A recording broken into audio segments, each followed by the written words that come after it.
Salam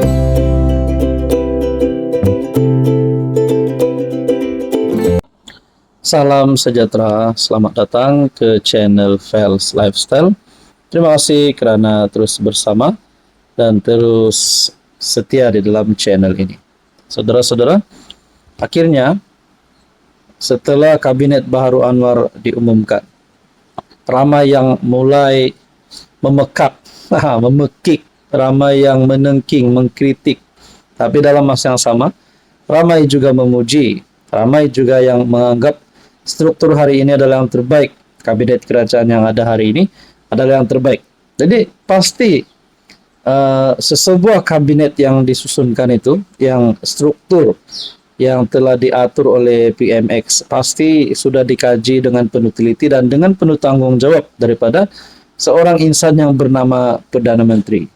Jadi tanggung jawab ini sangat besar. Jadi saudara-saudara, banyak yang memberikan pandangan, memberikan salam sejahtera. Sebentar kawan-kawan, tuan-tuan dan puan, saudara-saudara, saya ingin perkenalkan kepada Anda, ini adalah terapi imun transfer factor.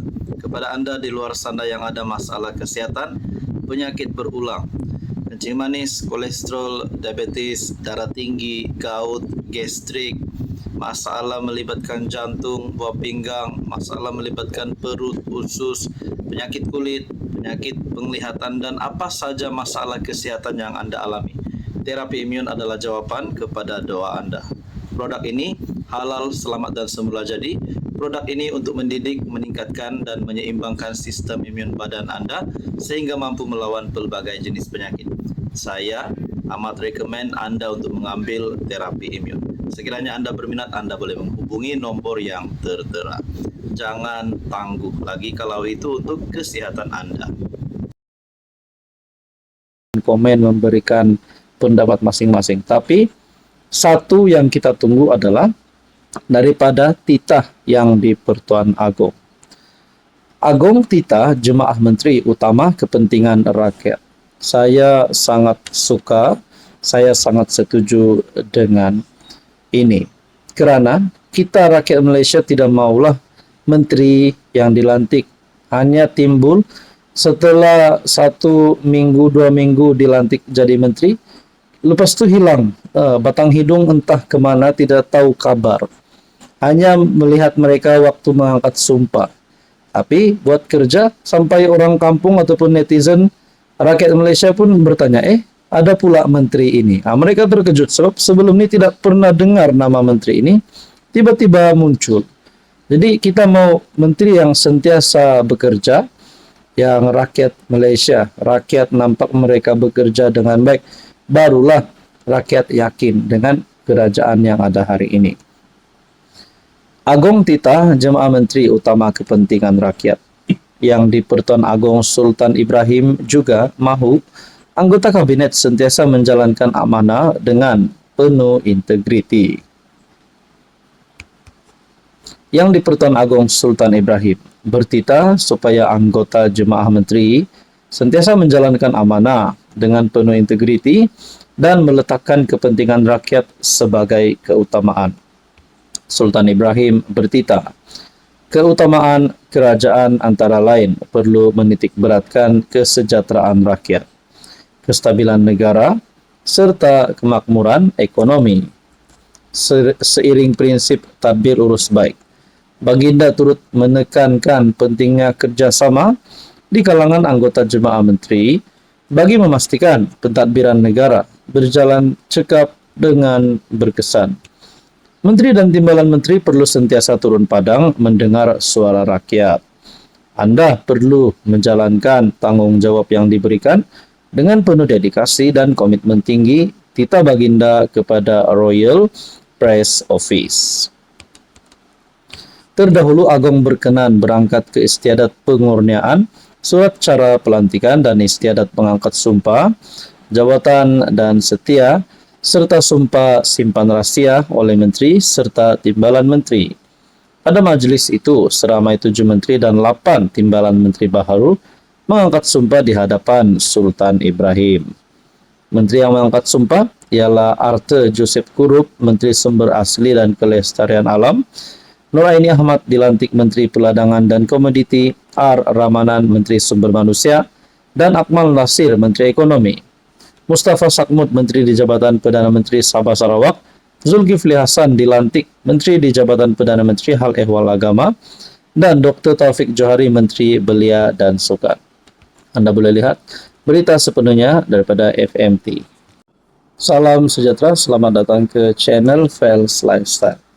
Saudara-saudara yang amat saya hormati, tuan-tuan dan puan, berkaitan dengan pengumuman ataupun berkaitan dengan struktur Kabinet Baharu Anwar Ibrahim.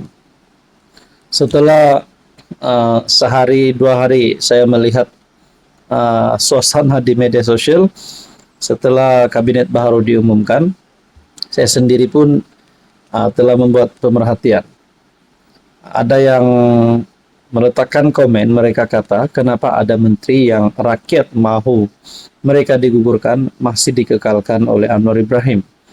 Ada yang kata, kenapa Fahmi Fadzil belum digugurkan. Ada yang kata, kenapa Fadlina Siddiq belum digugurkan. Sedangkan sebelum ini ada gesaan terhadap Fadlina Siddiq untuk letak jawatan, gesaan daripada netizen, gesaan ataupun suara rakyat. Jadi perkara ini satu keputusan yang bukan mudah untuk PMX lakukan. Takkanlah mau pecat, mau gugur menteri, mau ganti menteri itu semudah petik jari. Tidaklah. Saya yakin PMX membuat keputusan ini dengan penuh teliti dan dengan penuh tanggung jawab. Jadi ada pula yang berkata UMNO tak puas hati dua menteri Cina ditempatkan di platform yang tidak sepatutnya. Mereka kata DAP akan pijak UMNO, tapi dalam masa yang sama bila lihat di dalam kabinet, UMNO lebih banyak yang memegang kementerian utama berbanding DAP.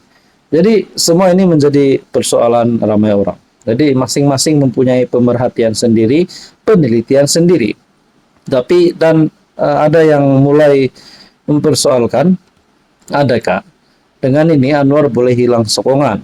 Adakah dengan ini ada ahli parlimen ataupun wakil rakyat yang menyokong Anwar hari ini akan berpaling tada karena tidak berpuas hati dengan kabinet baru yang diumumkan? Karena ada menteri yang sepatutnya digugurkan, sepatutnya dipecat, tapi masih dikekalkan. Nah, saudara-saudara, masing-masing kita ada favorite menteri kita sendiri. Masing-masing ada menteri yang kita sendiri mau beliau dikekalkan. Bahkan kalau boleh beliau diteruskan penggalnya pada kerajaan seterusnya. Jadi bagi saya pula, saya tidaklah bercakap tentang gesaan mana menteri untuk dipecat, digugurkan. Saya juga tidak akan memberikan cadangan, tapi baik juga lah kalau ada nama-nama besar yang pernah disebut oleh netizen, contohnya macam KJ, Rafizi Ramli diserap masuk semula dalam kabinet. Contohnya mungkin netizen ada memberikan cadangan bahwa Fadlina digantikan. Jadi begitulah macam-macam pandangan daripada netizen. Jadi berkaitan dengan pengumuman rombakan kabinet ini, kalau ada menteri yang Anda rasa perlu digugurkan, perlu digantikan, Anda boleh letak komen Anda di bawah, letakkan pandangan Anda di bawah. Anda juga boleh letakkan pandangan Anda. Mungkin Anda mau Hishamuddin Husin masuk semula dalam kabinet, Rafizi masuk semula dalam kabinet, Nurul Izzah masuk dalam kabinet, Khairi Jamaluddin masuk dalam kabinet, ataupun mungkin Mazli Malik juga adalah beberapa nama yang saya sudah lihat dicadangkan oleh netizen. Jadi Anda rasa setelah struktur baru kabinet kerajaan hari ini, kabinet kerajaan perpaduan, adakah dengan ini Anwar akan bertambah peratusnya untuk menang pada pilihan raya seterusnya ataupun sebaliknya perkara buruk yang akan berlaku? Tapi saya yakin kabinet yang ada hari ini adalah kabinet yang terbaik. Salam sejahtera, saya ingin memperkenalkan kepada Anda sebentar tentang beberapa buah buku yang saya ada tampal di sini. Ada buku Anwar Triumph, Anwar Penjara ke Istana, dan Nokta Sebuah Penantian serta buku Mahathir Paradise Lost. Jadi ini adalah antara buku yang saya rekomen kepada Anda untuk baca sekiranya Anda ingin mendapatkan maklumat lebih tentang strategi politik Mahathir dan Anwar, perjalanan sejarah politik naik turun Anwar Ibrahim dari penjara ke Putrajaya, dan bagaimana Anwar karirnya di dalam politik. Jadi ini adalah beberapa buku yang saya rekomen kepada Anda untuk beli dan baca. Buku ini sangat best.